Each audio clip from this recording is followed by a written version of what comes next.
नमस्कार, स्वदेश न्यूज की खास पेशकश जीत की गारंटी में आप सभी का स्वागत है। मैं हूं आपके साथ राखी।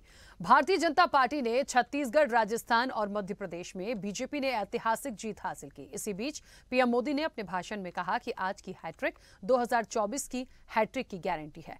मध्य प्रदेश में 230 में से 163 सीटों पर भाजपा की प्रचंड जीत हुई है। राजस्थान में 199 में से 115 पर भाजपा जीती, तो वहीं छत्तीसगढ़ में 90 में से 54 सीटों पर भाजपा विजयी रही। कहा जा सकता है कि मोदी मतलब जीत की गारंटी। जी हां, बीजेपी की 3 राज्यों में न सिर्फ लहर रही बल्कि आंधी सी थी, जिसने 3 राज्यों में कांग्रेस का सफाया किया। बीजेपी की इस आंधी के आगे कोई नहीं टिका। मध्य प्रदेश, राजस्थान, छत्तीसगढ़ में जिस जीत का अनुमान भाजपा को भी नहीं था, उससे कहीं ज्यादा सीटों पर भाजपा ने करिश्मा कर दिखाया। बात मध्य प्रदेश की करें तो यहां मोदी मैजिक और शाह की रणनीति की वजह से मध्य प्रदेश में भाजपा ने जीत की जिस ऊंचाई को छुआ है, उसने साफ कर दिया कि आने वाले वक्त में भाजपा के आसपास कोई टिकने वाला नहीं है। उधर मोदी मैजिक ने राजस्थान में रिवाज को बरकरार रखा, तो मोदी के जादू छत्तीसगढ़ में भी ऐसा चला कि भूपेश बघेल छत्तीसगढ़ की सत्ता में कांग्रेस की वापसी नहीं करा पाए। तीनों राज्यों की बात करें तो इन तीनों राज्यों में एक बात समान थी, वो थी भाजपा की ओर से सीएम फेस का ना होना, और यहां सिर्फ एक ही चेहरा था, वो था प्रधानमंत्री नरेंद्र मोदी, जिस पर जनता ने भरोसा जताया और मुहर भी लगाई। क्योंकि बीजेपी ने सभी राज्यों के चुनाव में मोदी का चेहरा ही आगे रखा था, इसलिए यह माना जा सकता है कि मोदी मैजिक अभी बना हुआ है। इसी मुद्दे पर चर्चा को भी हम आगे बढ़ाएंगे। मोदी मतलब जीत की गारंटी, लेकिन उससे पहले कांग्रेस और दूसरे दल इस पर क्या कुछ कह रहे हैं, यह भी बहुत जानना जो है वो बेहद जरूरी हो गया है। क्योंकि जनता ने बता दिया है कि मोदी है तो मुमकिन है, लेकिन विपक्ष अब इस पर क्या करेगा ये देखने वाली बात होगी। चर्चा को आगे बढ़ाएंगे, उससे पहले कुछ प्रतिक्रिया आपको सुनाते हैं। एमपी को मोदी की गारंटी पर भरोसा है, और ये भरोसा इसलिए है कि हर देशवासी जानता है कि मोदी की गारंटी यानी हर गारंटी पूरी होने की गारंटी।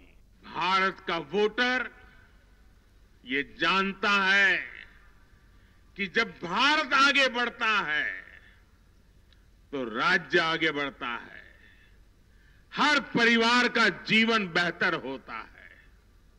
इसलिए वो बीजेपी को चुन रहा है, लगातार चुन रहा है। और कुछ लोग तो कह रहे हैं कि आज की इस हैट्रिक ने 24 की हैट्रिक की गारंटी दे दी है। कोई मैजिक नहीं चला है। कल हमारी समीक्षा होगी तो कौन सा मैजिक चला है हम आपको बताएंगे। पद पर बैठे हुए व्यक्ति को हर व्यक्ति जो कह देता है कि मैजिक चला, तो पीछे वाले बंधुआ मजदूर भी कह देते हैं कि मैजिक चला मैजिक चला। मैजिक जिनका चला वो दिल से पूछ लेंगे उन्होंने कौन सा मैजिक चलाया है। चॉइस की तैयारी कहीं ना कहीं जा रही है। बीजेपी का बोल रहा है कि मोदी जी का चेहरा पे चुनाव लड़ेंगे और वापस से प्रचंड जीत करेंगे। तो लड़े ना, हमारे पास भी कमलनाथ जी का चेहरा है, राहुल गांधी का चेहरा है, प्रियंका गांधी का चेहरा है, खड़गे साहब का चेहरा है। हार गए तो हम जिंदगी थोड़ी हारे हैं, जंग हारे हैं।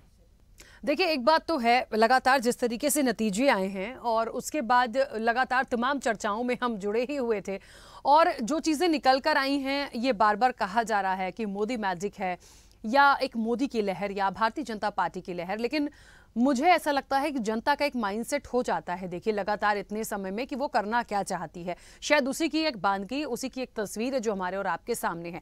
लेकिन पीएम मोदी ने जिस तरीके से कहा है अपने भाषण में कि जीत की ये हैट्रिक जो है वो 24 की हैट्रिक की गारंटी दे रही है, मतलब वो पूरे कॉन्फिडेंस में है कि 24 में ये जो नतीजे आए हैं 100% ये गारंटी है कि 24 में भी भारतीय जनता पार्टी की जय जयकार होगी। लेकिन मुझे एक बात अभी कांग्रेस की जो मैंने प्रतिक्रिया सुनी अच्छी लगी। साफ तौर पर कहा कि जंग हारे हैं, जिंदगी या जीवन की जंग थोड़ी ही ना हार गए हैं, बहुत कुछ है और चेहरे हमारे पास भी हैं 24 में एक लड़ने के लिए, मजबूती से सामने खड़े होने के लिए। तो मुझे लगता है ये जो चीजें होती हैं ये दिखाती हैं कि हाँ अभी बहुत कुछ बाकी है। और इसी कहते हैं ना, इसी बातों के साथ, इन्हीं भावनाओं के साथ जब आप बढ़ेंगे ना तो फिर वो रोचक देखने को मिलेगा। और मुझे लगता है बहुत कुछ क्लियर हो चुका है, तो कांग्रेस की अपनी तैयारी अब उस तरह से होगी ही।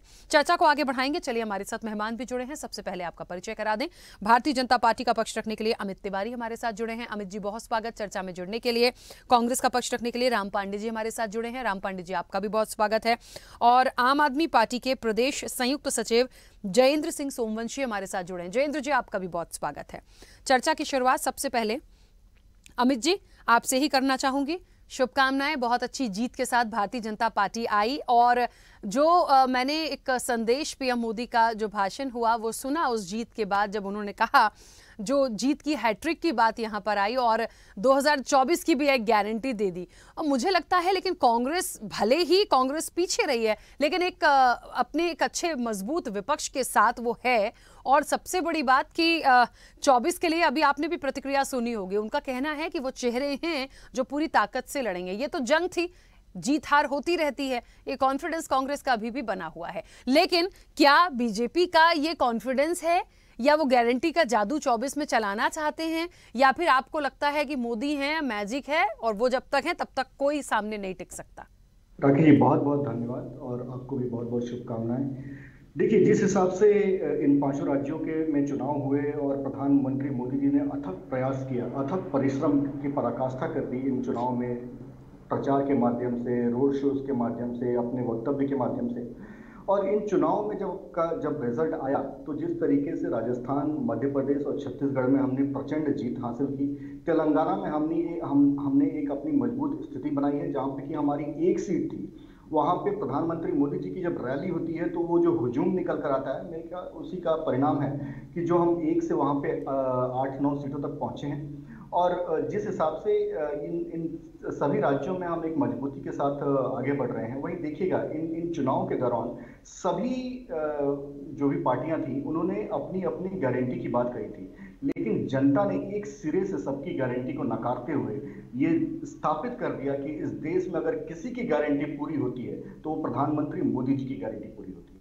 आपको एक छोटा सा उदाहरण देना चाहूंगा राकेश जी। देखिए, विविधता में एकता हमारी एक पहचान रही है, बचपन से पढ़ते आए हैं, यूनिटी इन डाइवर्सिटी। लेकिन इस डाइवर्सिटी को कैसे कांग्रेस ने और पूरे के पूरे विपक्ष ने एक डाइवर्सिटी को डिवर्सिटी में बदल दिया था। मैं आपको एक उदाहरण देता हूँ। ये बात कहते हैं जातिगत जनगणना की। उस जातिगत जनगणना से जातियों में विद्वेष पैदा करना और उससे अपनी राजनीति साबित करना, ये इनका एक प्रपंच रहा है। वहीं पे प्रधानमंत्री मोदी जी ने क्या कहा कि सबसे बड़ी अगर कोई जाति है तो वो गरीबी है, सबसे बड़ी अगर कोई जाति है तो वो महिलाएं हैं, सबसे बड़ी कोई जाति है तो वो युवा है और किसान है। और इसी आज मोदी जी का मतलब है गरीब के पेट में खाना, आज मोदी जी का मतलब है महिलाओं को सम्मान और सशक्तिकरण, आज मोदी जी का मतलब है युवाओं का सुरक्षित भविष्य और किसानों का संबल। तो ये मोदी जी के नेतृत्व में आज देश अपने आप को आने वाले 25 साल 50 साल के लिए तैयार कर रहा है। और देश ये जानता है कि देखिए,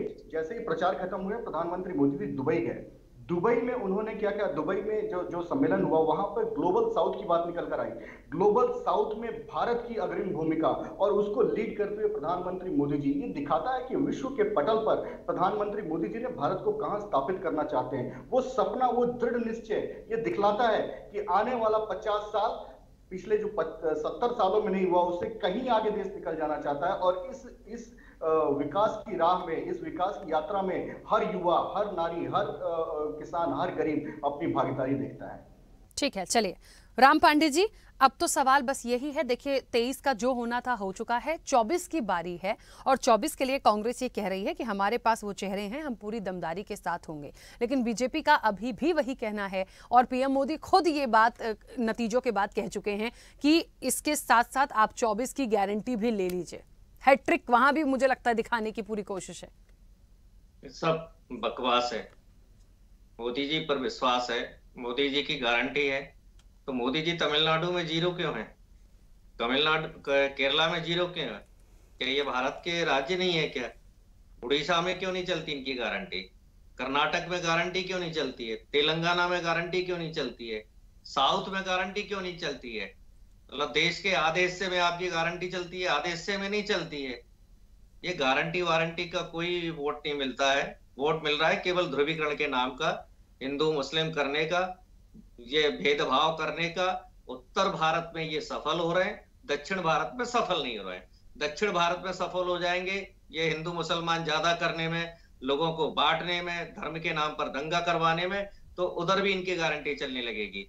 अभी गारंटी इधर इसलिए चल रही है क्योंकि एक कन्हैया लाल की घटना को उदयपुर में एक धर्म का आदमी दूसरे धर्म को मार देता है और ये उसको अपनी पार्टियों से जोड़ देते हैं और उदयपुर की घटना का फायदा आप छत्तीसगढ़ में भी ले लेते हैं, राजस्थान में भी ले लेते हैं, मध्य प्रदेश में भी ले लेते हैं। उदयपुर का कांड है वो, और मध्य प्रदेश में मोदी जी आकर भाषण देते हैं। भाई आपको अपनी गारंटी पर भरोसा है तो फिर ये कन्हैया लाल को बीच में क्यों घसीटते हैं आप? ये एक एक पेज के फुल विज्ञापन राजस्थान में क्यों देते हैं आप हिंदू मुस्लिम विवाद के? मध्य प्रदेश में, ग्वालियर में, इंदौर में आपने हिंदू मुस्लिम विवाद के होर्डिंग लगाए, पोस्टर लगाए, उसके नाम पर वोट मांगा। तो जो भी है, इनको धर्म के नाम पर वोट मिल रहा है, इस बात से मैं सहमत हूँ। धर्म का जो दुरुपयोग कर रहे हैं, इस बात से मैं सहमत हूँ। धर्म को नहीं मानते हैं, मैं इस बात से सहमत हूँ। लेकिन इनका प्रचार तंत्र, झूठ तंत्र, पैसा इतना ज्यादा मजबूत है कि ये नास्तिक होने के बाद भी आस्तिक होने का ढोंग कर लेते हैं। ये जनता में ये बताने का प्रयास कर लेते हैं कि ये धर्म का झूठा प्रचार करते हैं और धर्म के नाम पर वोट ले लेते हैं। ये 24 घंटे झूठ बोलते हैं। उत्तर प्रदेश में कहते हैं रेवड़ी नहीं बंटना चाहिए, और राजस्थान में और मध्य प्रदेश में, छत्तीसगढ़ में मोदी जी खुद ही रेवड़ी बांटने के लिए आ जाते हैं। ये इतनी नौटंकी इनकी इसलिए चल जाती है क्योंकि इनका जो प्रचार तंत्र है वो बहुत मजबूत है। मोदी जी अब मध्य प्रदेश में कहते हैं 450 का सिलेंडर देंगे, तब उत्तर प्रदेश की जनता नहीं पूछ पाती है कि मध्य प्रदेश में 450 का सिलेंडर मोदी जी बोल रहे हैं, क्योंकि वो उत्तर प्रदेश में नहीं दिखाया जाता है, वो गुजरात में नहीं दिखाया जाता है। तो जितने भी इनके कांड हैं, करतूतें हैं, वो केवल उसी प्रदेश तक सीमित रह जाती हैं जिस प्रदेश में ये झूठी घोषणाएं करते हैं। तो सारा जो है ये दुष्प्रचार है, और इनका जो दुष्प्रचार है वो इनका प्रचार तंत्र, पैसे के माध्यम से कहें, इनके अंधभक्तों के माध्यम से कहें, वो प्रचार में बदल जाता है। इनका देशद्रोह जो है वो राष्ट्रवाद में बदल जाता है, और जो हमारा जो राष्ट्रवाद है वो देशद्रोह में बदल जाता है। हम कितने भी धार्मिक हो, हमें जबरदस्ती नास्तिक बना दिया जाता है, क्योंकि इनकी मीडिया पर, प्रचार पर, अखबार पर, सब जगह पकड़ बहुत मजबूत है। लेकिन इससे देश का नुकसान होता है। अब हम गारंटी की बात कर रहे हैं, पूरे देश को कर्जे में डाल दिया। 155 लाख करोड़ का कर्जा है, 1 लाख का कर्जा हर आदमी पर है। लेकिन आदमी क्यों भूल जाता है? धर्म के नाम पर। धर्म एक ऐसी चीज है कि लोग अपने बेटे की बलि दे देते हैं। तो धर्म के नाम पर वोट लिया जा सकता है, लेकिन धर्म के नाम पर ढोंग करना, अंधविश्वास करना, ये दूरगामी घातक होता है। धर्म का मतलब होता है इंसानियत, मानवता, प्रेम, शिक्षा, स्वास्थ्य। लेकिन ये धर्म के जस्ट अपोजिट है। लेकिन धर्म का दुरुपयोग कर, दुष्प्रचार कर ये वोट ले रहे हैं। ठीक है राम पांडे जी, 1 लाख वोट कांग्रेस को मिला है, 1,20,000 इनको मिला होगा। तो जो एक्स्ट्रा वोट मिला है वो इनको धर्म के नाम पर मिला है। कांग्रेस को वोट मिलता है विकास के नाम पर, मुद्दों के नाम पर। कांग्रेस का प्रत्याशी काम करता है, रात दिन मेहनत करता है। तो कांग्रेस को जो एवरेज मध्य प्रदेश में 1 लाख वोट मिला है वो उसकी मेहनत का है, पार्टी की मेहनत का है, विकास के मुद्दों का है। और इनको जो वोट मिला है वो हमसे 10-20 हजार ज्यादा मिला है हर विधानसभा में, वो इनको पाखंड का मिला है, झूठ का मिला है। ठीक है, चलिए जयेंद्र जी, आम आदमी पार्टी भी बड़ी ताकत के साथ इस इलेक्शन में थी, लेकिन जिस तरीके से हमेशा ये कहा गया कि मुख्य रूप से बीजेपी और कांग्रेस को ही देखा जाता है, लेकिन आम आदमी पार्टी भी हमारे साथ अमूमन हर चर्चा में आम आदमी पार्टी जुड़ी है। जिन गारंटियों के साथ, मुझे लगता है गारंटी तो इस बार सभी लेकर आ रहे थे, चाहे कांग्रेस की बात हो, बीजेपी की बात हो, आम आदमी पार्टी भी अपनी 10 गारंटियों के साथ मध्य प्रदेश में थी।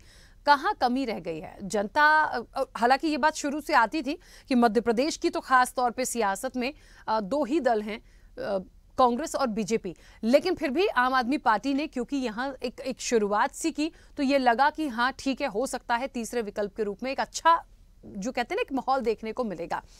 उस नजरिए से जो नतीजे आए हैं उसमें आम आदमी पार्टी उस तरह से नहीं दिखी जो एक तीसरे विकल्प के रूप में देखा जाना था।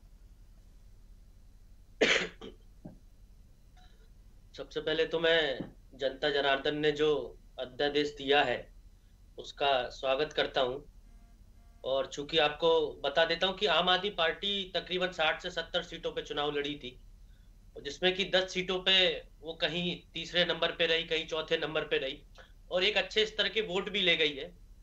और आम आदमी पार्टी ने कुछ खोया नहीं है, क्योंकि आम आदमी पार्टी का यहाँ पहले कुछ भी नहीं था, सिर्फ एक महापौर थे और कुछ पार्षद थे, और अभी हमने जितना भी वोट गेन किया तो हमने पाया है। तो हमारे लिए तो कोई हार वाली बात है ही नहीं है। और लगातार हम भी गारंटी लेके आए थे, जो गारंटियां, जो काम हम दिल्ली के अंदर कर रहे हैं, पंजाब के अंदर कर रहे हैं, वही गारंटियां और वो सब चीजें लेके हम मध्य प्रदेश के अंदर भी उतरे थे। लेकिन कहीं ना कहीं हमारे तरफ से कुछ ना कुछ चूक रह गई होगी। और चूंकि इस बार जो माहौल दिख रहा था वो बदलाव का तो दिख रहा था, लेकिन मैं भाजपा के साथियों का मतलब प्रशंसा करूंगा इस बारे में कि जिस प्रकार से उन्होंने ये चुनाव लड़ा और बहुत ताकत से, और कहीं ना कहीं कांग्रेस आपस में बढ़ती रही, आपस में इनका जो कलह था वो इनको ले डूबा, और जनता तैयार थी लेकिन उस परिवर्तन को ये भुना नहीं पाए। और जिस प्रकार से हम लगातार अब ये 24 की जो आप गारंटी की बात कर रही हैं, तो ये तो 24 का चुनाव ही बताएगा, और भी हमारे पास 4-5 महीने हैं जिसमें हम अच्छी तैयारी कर सकते हैं। जो गलतियां, जो कमियां हमसे हुई हैं, हमसे रह गई हैं, जनता से कनेक्टिविटी में रह गई हैं, इसको और अच्छे दुगनी मेहनत करेंगे और जनता के बीच में लेके जाएंगे। और अगर मोदी मैजिक की बात करें तो मैं तो समझूंगा कि मोदी मैजिक कोई मैजिक नहीं है, दिल्ली और पंजाब में नहीं चला इनका मैजिक, और ये 2024 में देश में नहीं चलेगा, क्योंकि पूरा का पूरा जो विपक्ष है वो एकजुट हो रहा है। लगातार लोग देख भी रहे हैं कि जिस प्रकार से देश को कर्जे में डाला जा रहा है, चीन ने आपकी भूमि पे कब्जा करके रखा हुआ है, नेपाल आपको आंखें दिखाता है, बांग्लादेश आपको आंखें दिखाता है। तो इस प्रकार से अगर बिस पटेल की जो बात कर रहे थे मित्र, मेरे जो बीजेपी के मित्र थे, तो बिस पटेल पे अगर बात करें तो ये आपने जो मीडिया में जो प्रोपोगंडा बनाया है कि बिस पटेल पे बहुत वो हो रहा है, ये हो रहा है, फलाना हो रहा है, ये सब पूरा का पूरा आपका मीडिया मैनेजमेंट है, और आप इसको बंद कर दीजिए। देश की बहुत हानि हो रही है इससे, है ना। आपकी देखिए इकोनॉमी किस स्तर पे जा रही है, इकोनॉमी, किसान कितना परेशान है, किसान दोबारा से लामबंद हो रहा है आंदोलन के लिए। आपने जो किसानों के लिए जो वादे किए थे, वो किसानों से जब आंदोलन खत्म किया था तब किसानों से आपने वादे किए थे, वो वादे अभी तक डीएपी की रेट देख लीजिए, आप खाद की रेट देख लीजिए, आसमान छू रही है। तो ये मैजिक अब नहीं चलेगा, ये मैजिक जो था वो चल गया। बस ये कि धर्म एक अफीम की तरह है जिसको ये लोग चुनाव के समय इस्तेमाल करते। ठीक है, ये तो चलिए देखिए, वाकई में 24 का निर्णय 24 में ही देखेंगे, लेकिन ये बात सच है, ये बहुत पहले से ही, क्योंकि ये बात आ रही थी। अमित जी, आप कुछ कहना चाह रहे थे, अपनी बात रखिएगा एक छोटे से सवाल के साथ, कि वाकई में 24 के लिए भले ही एक कॉन्फिडेंस हो सकता है, बात हो सकती है, गारंटी हो सकती है, लेकिन हमें ये भी देखना होगा कि ओवरऑल पूरे देश की जब बात आती है, और आप देख ही चुके हैं गठबंधन है, तैयारियां हैं, उस तरह से और मजबूती करेंगे, एक सबक जैसा तो मिल ही गया है, तो मुझे लगता है कि उसके बाद भी ये राह आसान लगती है। मैंने शुरुआत में ये चीज बोली थी, क्या सिर्फ एक चेहरे पे ये पूरा इलेक्शन निकल जाएगा? नहीं राकेश जी, देखिए निश्चित तौर पे जीत हमें और विनम्र होना सिखाती है, पर जिस हिसाब से हमारे हारे हुए प्रत्याशी यहाँ बैठे हुए हैं, हारे हुए पार्टी के यहाँ पे जो नुमाइंदे बैठे हुए हैं यहाँ पे, उनका घमंड देखकर किस तरीके से वो मोदी जी को आज भी गालियाँ देने का काम कर रहे हैं। राहुल गांधी ने राजस्थान में आकर उनको गाली देने का काम किया, राजस्थान की जनता ने सिखा दिया कि अगर आप मोदी जी को गाली देंगे तो उसका सबक क्या होगा। इससे सबक लेना चाहिए। देखिए, हार से हमें सीखना चाहिए और जीत हमें उतना ही विनम्र बनाती है। मैं किसी और की बात में नहीं करूँगा, मैं अपनी बात करूँगा। पांडे जी ने कहा कि धर्म की राजनीति करते हैं, सनातन को खत्म करेंगे, किसने कहा था राकेश जी? डीएमके, इनकी ही सहयोगी ने कहा था। उसका समर्थन करते हुए प्रियांक खड़गे, इन्हीं के अध्यक्ष के बेटे हैं, उन्होंने उसका समर्थन किया था। और अनेकों, इसके बाद लिस्ट लंबी हो जाएगी अगर मैं नाम लूंगा तो, अनेकों कांग्रेस के नेता ने उसका समर्थन किया था, और इनके गठबंधन के जितने भी सहयोगी हैं उस पर क्या क्या कहा था मैं उन सब में नहीं जाना चाहता। किस तरीके से राजस्थान में मंदिर को बुलडोज किया जाता है, राम दरबार को बुलडोज किया जाता है, ये किसने किया था? आपने कहा कि कन्हैया लाल के मुद्दे को उठाया। हमने पहली बार इतिहास में ये देखा कि फेसबुक लाइव पर कलमा पढ़ते हुए इन्वर्टेड कॉमा में बोल रहा हूँ, कलमा पढ़ते हुए किसी का गला रेत दिया जाता है। आप इसको मधुर संगीत कहते हैं सौहार्द का? क्या आप इसे सौहार्द का मधुर संगीत मानते हैं? किसी भी स्तर पे कोई भी व्यक्ति इसको जायज नहीं ठहरा सकता। लेकिन यही इग्नोरेंस, इसी इग्नोरेंस के कारण राम पांडे जी, एक मिनट मैं पूरी कर लूं अपनी बात को। जल्दी से। आम आदमी के नेता यहाँ पे बैठे हुए हैं, उन्होंने कहा कि झूठ तंत्र है, प्रचार तंत्र है। आपको मैं बताना चाहूंगा कि 30 करोड़ का पराली का सॉल्यूशन और उसका 300 करोड़ का एडवर्टीजमेंट, कौन है प्रचार तंत्र का राजा यहाँ पे? जिस तरीके से पराली के मुद्दे को लेकर किसानों को पहले पंजाब का रोना रोते थे ये लोग, अब इनका गोल पोस्ट शिफ्ट हो गया है, अब वो हरियाणा पे चला गया है और ये कहते हैं कि जनता की और किसानों की बात करते हैं। किस तरीके से झूठ, एक इनकी पार्टी का मुखिया बच्चों की कसमें खाकर झूठ बोलता है, उससे आप क्या उम्मीद कर सकते हैं उनके प्रवक्ताओं से? जिस हिसाब से वहां पे कोरोना काल में जब दिल्ली की जनता एक एक सांस के लिए लड़ रही थी, उस समय इनके मुख्यमंत्री शीश घोटाले में लिप्त थे। उसी समय इनके सारे मंत्री शराब का घोटाला कैसे किया जाए उसमें लिप्त थे। आज दिल्ली में जल बोर्ड घोटाला, बस घोटाला, ये आप नाम लीजिए, उसमें आम आदमी पार्टी के सभी नेता लिप्त हैं। शिक्षा के नाम पर इन्होंने स्कूलें पेंट करने के अलावा और कोई काम नहीं किया। अगर ऐसा है तो ये बताएं कि इनके कितने एमएलए एमपी के बेटे उन स्कूल में पढ़ते हैं। स्वास्थ्य के नाम पे अगर इन्होंने काम किया है। ठीक है अमित जी 1 मिनट रोकूंगी क्योंकि समय भी लगभग हो गया है। राम पांडे जी कुछ कहना चाह रहे हैं, उनकी बात आ जाए। राम पांडे जी बोलिए। देखिए, ये इतनी बड़ी घटना थी कि मोदी सरकार बर्खास्त हो सकती थी, इनकी सारी सरकारें जा सकती थी। जो नरेंद्र सिंह तोमर के बेटे का वीडियो है, भ्रष्टाचार का वीडियो है, लेकिन इस खबर को दबा दिया गया। ये खबर अंतरराष्ट्रीय स्तर की थी। तो मैं यही बोल रहा हूं कि इनका जो प्रचार तंत्र है वो इनकी निगेटिव खबरों को पॉजिटिव बना देता है। जैसे आम आदमी के नेता बैठे हुए, उसी कांड में उनके 2 नेता जेल के अंदर है और उसी कांड में केसीआर की बेटी को मोदी जी बचा देते हैं। जब शराब घोटाले में आम आदमी की पार्टी 2 नेता संजय सिंह और सिसोदिया जेल में बंद है, तो केसीआर की बेटी कविता जेल में बंद क्यों नहीं है? क्योंकि वो केसीआर से गठबंधन करना चाहते थे, केसीआर के साथ मिलकर तेलंगाना में चुनाव लड़ना चाहते थे, तो वो उस घोटालेबाज लड़की को वहां छोड़ दिया गया। तो मैं यही बोल रहा हूं कि इनका जो दुष्प्रचार तंत्र है वो बहुत मजबूत है। अभी इन्होंने कन्हैया लाल का बोला, गहलोत जी ने 4 घंटे में अपराधी गिरफ्तार कर लिए थे और वो चारों के चारों भाजपा के नेता थे। मैं इसलिए बोल रहा हूं कि ये झूठ बोलते हैं और इनका प्रचार तंत्र इतना ज्यादा स्ट्रॉन्ग है कि ये जनता तक ये पहचाने, मतलब खुद पकड़े जाते हैं, खुद चोर है और जनता को ये समझाने में ये सफल हो जाते हैं कि ये सिपाही है। चलिए, मुझे तो लगता है अभी जितना भी बोला सारा झूठ बोला और वो भी झूठ बोल रहे हैं, देख देख कर झूठ बोल रहे हैं। चलिए देखिए, समय भी हो गया है। मुझे लगता है 24 की तैयारी करनी है, बढ़िया से करिए पूरी ताकत के साथ। 24 में इलेक्शन है और अभी जो हो गया अब उसको छोड़ देते हैं कि अब किसकी गारंटी 24 में चलेगी नहीं चलेगी, जनता फिर देख रही है, तमाम चीजें सामने आएंगी। तो मुझे लगता है एक इलेक्शन और बचा है, उसको पूरी ताकत से अब लड़ा जाए। यही एक बात अब मैं कहना चाहूंगी। समय हो गया। आप सभी का बहुत शुक्रिया इस चर्चा में जुड़ने के लिए। निश्चित तौर पर देखिए, जीत की गारंटी पर बात हो रही थी क्योंकि गारंटी बहुत चला है इस इलेक्शन में और उसी गारंटी को एक बार फिर से पीएम मोदी ने अपने भाषण के जरिए बढ़ाकर 24 में भेज दिया कि 24 की गारंटी अभी से ले लीजिए। तो ये जो गारंटी है ये पीछा नहीं छोड़ने वाली है। अब 24 के लिए कांग्रेस की कोई गारंटी आएगी क्या, या वो किस तरह से लाएंगे? क्या वो पीएम मोदी की गारंटी को एक मात दे पाएगी? आम आदमी पार्टी क्या करेगी? क्योंकि तमाम जो गठबंधन है वो पूरी एकता के साथ तैयारी कर रहे हैं और अब आते आते 24 तक और क्या तस्वीरें आएंगी ये तो तभी देखकर हम बहुत कुछ कह पाएंगे। फिलहाल चर्चा में इतना ही। दीजिए इजाजत। नमस्कार।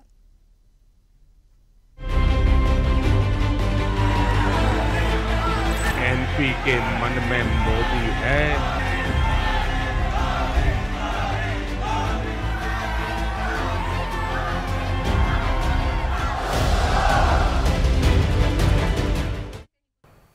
ऐसे ही वीडियोस के लिए लाइक करें, शेयर करें, फॉलो करें। YouTube पर जाकर सब्सक्राइब कर बेल आइकन दबाना ना भूलें और ताजा अपडेट्स के लिए swedeshlive.com पर जरूर जाएं।